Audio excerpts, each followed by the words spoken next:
ಈ ಗರುಡರ ಮನೆತನಕ್ಕೆ ಗರುಡರಂತೆ ಹಾರಿ ಬಂದು ಗಂಟುಗಟ್ಟಲ ಜಂಬ ಕಚ್ಚಿಕೊಂಡು ಮಿಂಚಿನಂತೆ ಆಗಮಿಸಿ ಹೋದೆ ಆ ಕತ್ತೆ.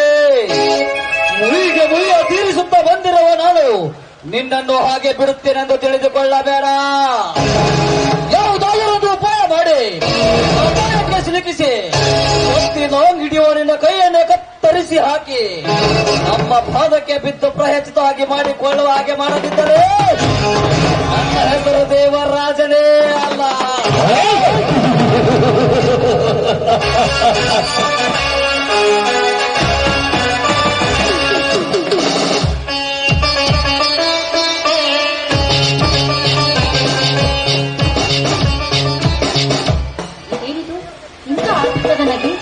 ನನ್ನ ಮೇಲಿನ ಕೋಪವೋ ಇಲ್ಲ ಸಂತೋಷದ ನಗುವೋ?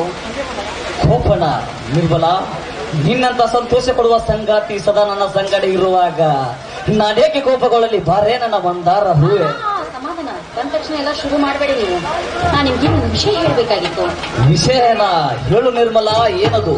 ನೋಡು ದೇವರಾಜ್, ನಿಮ್ಮ ಮನೆತನದ ಮಧ್ಯೆ ಯಾವತ್ತೂ ವಿರೋಧವಿದೆ. ಸ್ವಲ್ಪ ಸ್ವಲ್ಪ ವಿಷಯಕ್ಕೆ ನಿಮ್ಮನ್ನ ನಾನು ಅನ್ನೊಂದರ ಜೊತೆಗೆ ಹಾಗೆ ತನ ಸಾಧಿಸ್ತಾನೆ ಇದ್ದಾನೆ. ಮುಂದೆ ಏನಾದ್ರೂ ಹೆಚ್ಚು ಕಡಿಮೆ ಆದ್ರೆ ನಮ್ಮ ಜೀವನದ ಗತಿ ಏನು ಅಂತ. ಹುಚ್ಚಿ, ಅದಕ್ಕೆ ನೀನೇಕೆ ಚಿಂತಿಸುತ್ತಿರವೆ? ನನಗೆ ನನ್ನ ಬುದ್ಧಿ ಹೇಳಿ ನಿನ್ನಂದಿರ ಕಾಲು ಹಿಡಿದು ಎರಡು ಮನೆತನದ ವೈರಿಗಳನ್ನು ಒಂದು ಮಾಡಿ ಒಳ್ಳೆಯ ಸಂಬಂಧ ಬೆಳೆಸೋಣ. ಏ ರಾಜ್, ನೀವು ಶ್ರೀಮಂತರು, ನಾವು ಬಡವರು. ಅಂತದ್ರಲ್ಲಿ ನನ್ನ ತವರನ್ನು ಮದುವೆ ಮಾಡಿ ನಿಮ್ಮ ಮನೆ ತುಂಬಿಸಿಕೊಳ್ಳುವುದಕ್ಕೆ ನಿಮ್ಮನ್ನ ಒಪ್ಪಿಗೆ ಕೊಡ್ಬೇಕಲ್ಲ. ನಿರ್ಮಲಾ, ಅವನ ಒಪ್ಪಿಗೆ ಯಾರಿಗೆ ಬೇಕು? ನನಗೆ ಬೇಕಾಗಿರುವುದು ನೀನು. ನಿನ್ನ ಸಲುವಾಗಿ ಅವನ ಮಾತು ಮೀರಿ ಆದರೂ ನಾನು ನಿನ್ನ ಕೊರಳಿಗೆ ತಾಳಿ ಕಟ್ಟುತ್ತೇನೆ. ನೀವು ಹೇಳುವ ಮಾತು ಸತ್ಯನಾ? ನಿರ್ಮಲಾ, ನಿನ್ನ ಪ್ರೀತಿಯನ್ನು ಮೆಚ್ಚಿ ನಿನಗೆ ತಾಳಿ ಕಟ್ಟುತ್ತಾನೋ ಎಂಬ ಅವಿಶ್ವಾಸ ನಿನಗಿದ್ದರೆ ನಾನು ಈಗಲೇ ನಿನ್ನ ಕೊರಳಿಗೆ ತಾಳಿ ಕಟ್ಟುತ್ತೇನೆ. ಈಗ ಕಟ್ಟಬೇಡಿ, ಯಾಕಂದ್ರೆ ನಿಮ್ಮ ಮನೆತನದ ಒಪ್ಪಿಗೆ ತೆಗೆದುಕೊಂಡು ಹಿರಿಯರ ಸಮ್ಮುಖದಲ್ಲಿ ಮನೆ ಮುಂದೆ ಚಪ್ಪರ ಹಾಕಿ ಹತ್ತಿ ಮನೆ ಮೇಲೆ ಕುಳಿತುಕೊಂಡು ನನ್ನ ಕೊರಳಿಗೆ ತಾಳಿ ಕಟ್ಟುವರಂತೆ. ಹಾಗಾದರೆ ಎಲ್ಲ ಒಪ್ಪಿಗೆ ಆದಲ್ಲ, ಮನೆ ಮತ್ತೆ ಕೆತ್ತಡ ಸುಳಿಯಲಿ ನಿನ್ನ ಮರನರಸ ಸಲುವಾಗಿ. ಆಯ್ತು ನನ್ನ ರಾಜ್ಯ.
ನಿರ್ಮಲಾ, ನೀ ಹಾಡಿನಿಂದ ನನ್ನ ಮನ ತನಿಸಿದೆ.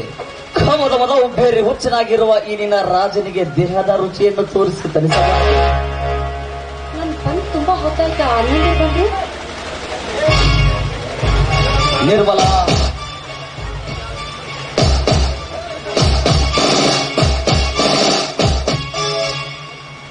ನಿರ್ಮಲಾ, ಇದು ನಮ್ಮಂತ ನಿರ್ಮಲಾ, ಆ ಹೊಳೆ ಹೊಳೆದ ಹತ್ರ ನಮ್ಮೊಂದು ಶೆಡ್ ಇದೆ.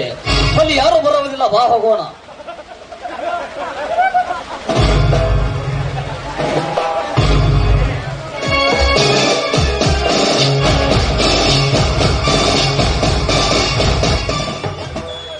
ಈ ನಿರ್ಮಲ ಯಾಕೆ ಒಬ್ಬ ಗಂಡಸಿನ ಜೊತೆಯಾಗಿ ಹೋದಳು?